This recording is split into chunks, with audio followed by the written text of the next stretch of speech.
Kentucky who make no apologies for their perspectives or the impacts that they're making in the community. Today we're celebrating Laura Farnsworth. Laura is the Director of Development and Events for Downtown Lexington Partnership and the 2026 Spirit Award winner for Lexington Forum. Unapologetically Woman, Laura Farnsworth, that's you. Congratulations. Thank you. Such an honor. So glad that you're here. So, you're training for a competition. I do love my High Rocks competitions. I feel like I'm constantly training. Right now, we're gearing up for New York. New York. Yeah, New York City. Yee! Down on the pier, city in the background. But it's a workout. It's like an hour plus of hard work. So For people that don't know. So it's a functional fitness competition. There's a lot of running and a lot of functional workout stations like sled pull and push and rowing machines and wall balls. Are you all flipping tires or anything like that? Only in training, not in competition. That almost killed me. It tries to break my nails every time, but I won't let it. It was trying to break my back, my legs, everything. That's fair. That's fair. So tell me, what is it that you do to make fun for others? Fun for others is kind Is of your my whole life's job. work. Yeah. That's my professional passion, and it's important personally as well. So at Downtown Lexington Partnership, I manage all of the events that you see. Our biggest one, Thursday Night Live, draws tens of thousands of people into downtown over a 28-week period in the summer. It's live music. It's great networking, with your peers and opportunities to meet new people. It's opportunities for local food vendors to come down and, get people hooked on their food. You could get a cocktail, hang out with radio DJs. Like, it's all in one, and we do it almost every week, more often than we don't do it. Oh, and listen, it's one of my favorite summer things to do, and I've even been down there pouring beer. Yes, I love to hear that. Those are some days, for sure, but yeah. So why is all of this important for you? Why is it setting up everybody to have fun? Why is that important? So I come from a background of the most generous and kind and caring people. My family, all of the women in my family have been so kind and generous. And so I saw that growing up. When you create community for others, then they create community for others. And it's just a domino effect. And so to take that kind of passion and really put it into work, it's unbeatable for me. And how many years have you been doing this? Almost 18. I know, right? I started when I was just a little baby. Yeah, that's what it looks like. I was pretty young. And yeah, it's just been, I learn something all the time. We're learning new things, but to take what I've learned, and then of course the people who came before me professionally as well, and just always try and make things better and produce a better product that makes all of the environment better. So what does your family think about all of this fun stuff that you're creating? They're certainly not surprised. I am the oldest of three, so I'm a typical oldest child, type A ringleader. And so, I have one of those in my family too. Yeah, okay, we're important. We're important. Somebody's got to herd the cats. But yeah, they obviously support me, even just coming to the different events and everything. But I think, they're proud of what I do. I can speak about it forever. And sometimes they're like, okay, shut up. We have jobs too. But my job's fun. But my job is fun. And my brother works in, I think, something to do with taxes. My sister works for Big Brothers Big Sisters, a great organization. And they have their places, but nobody's pouring beer 28 weeks a year. No, that's not happening. That's not happening. That is not happening. And so you also do the Mayfest Arts Fair. Yes. People ask me all the time, what's your favorite event? It has to be Thursday Night Live. It's not. It's Mayfest. Why? It's Mother's Day weekend, arts and crafts fair. And so we have, 70 to 80 vendors who work year-round on their craft. They come out, they set up the tent, they set their stuff up. That's hard, but they do it. Food vendors, entertainers, and then you've got, again, this created environment in Gratz Park in downtown, and you just feel love and commerce and people just making a living and making new fans and meeting people that have been coming to the event for 20 years. The energy is unmatched. It's so special. I don't really know how to describe it other than to just say it's like electric.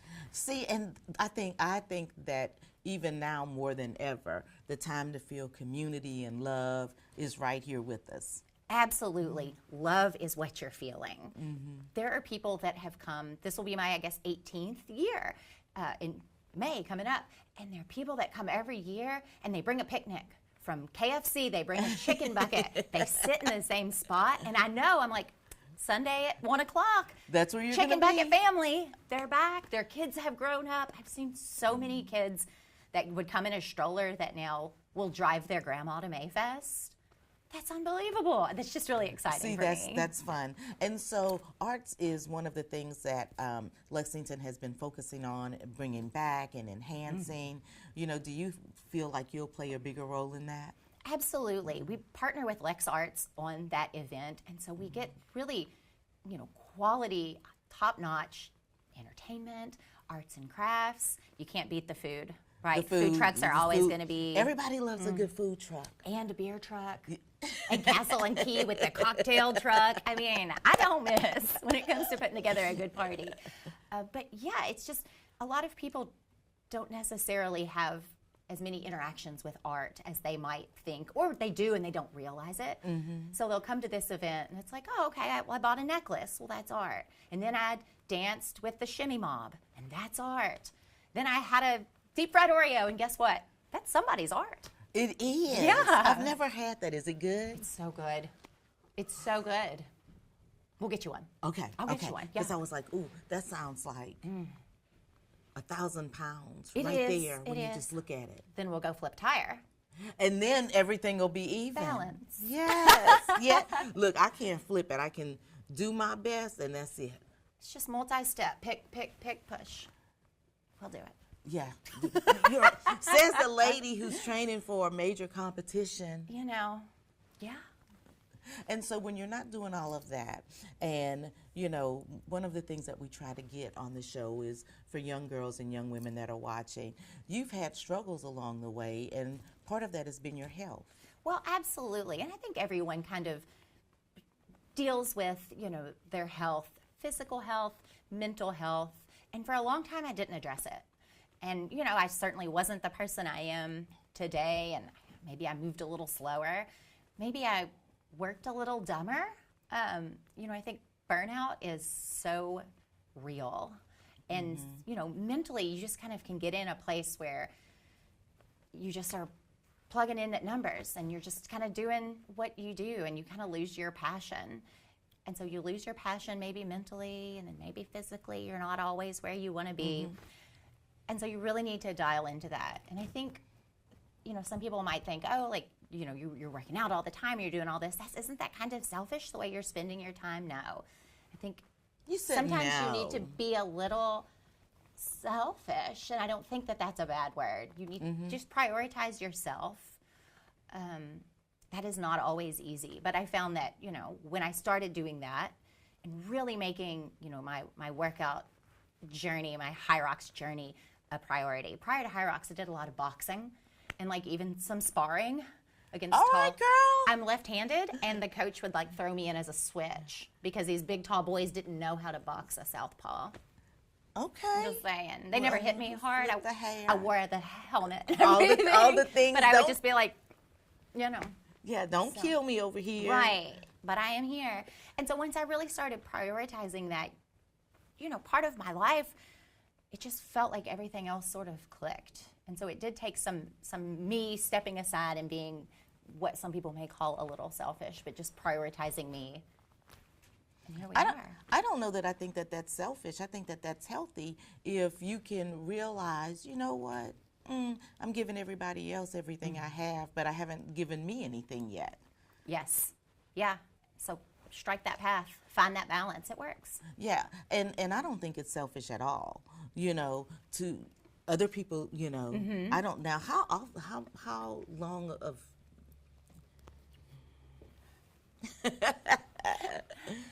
Now, how many hours a day do you train? Oh, no more than an hour. 7 days a week.